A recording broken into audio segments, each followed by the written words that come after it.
আজ আমি যদি অভিনয় করে পড়ে যাওয়া দৃশ্যটা দেখাতে পারি, হয়তো কাল এখানে সত্যিই কেউ পড়ে গিয়ে বড় দুর্ঘটনার শিকার হতে পারে। ব্রিজের এই পাশে দীর্ঘদিন ধরে আগাছা, মাটি ও শুকনো পাতা ও বিভিন্ন ধরনের ময়লা আবর্জনা জমেছিল, আর সেই ময়লা আবর্জনার কারণে রাস্তার পাশে থাকা গর্তটাও ঠিকমতো দেখা যাচ্ছিল না। যে কোনো সময় একজন সাইকেল চালক, রিক্সা চালক কিংবা পথচারী অসাবধানতাবশত এই গর্তে পড়ে দুর্ঘটনার শিকার হতে পারে। তাই ভাবলাম নিজের সামর্থ্য অনুযায়ী জায়গাটা একটু ঠিক করে দিই। রাস্তার পাশে জমে থাকা ময়লা আবর্জনা ও মাটিগুলো পরিষ্কার করে এক জায়গায় না ফেলে সেই গর্তের মধ্যেই দিয়ে গর্তটা ভরাট করতে শুরু করলাম। আজকের কাজটি করতে গিয়ে আসলে বেশ কষ্ট হচ্ছিল। একদিকে যেমন বৃষ্টি ছিল, অন্যদিকে এত ময়লাগুলো পরিষ্কার করতে খুবই কষ্ট।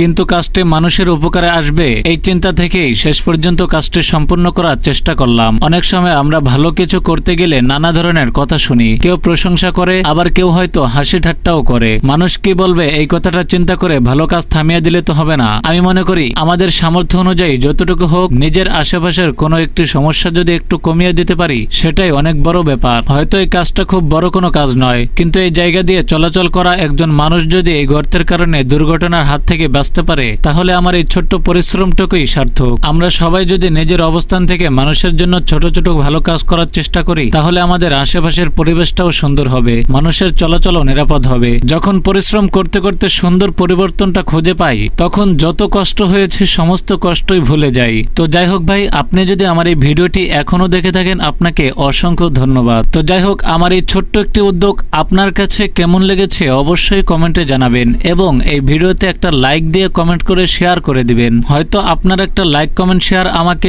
পরবর্তী কাজের জন্য উৎসাহ দিবে। শুকরিয়া ভিডিওটি শেষ পর্যন্ত দেখার জন্য।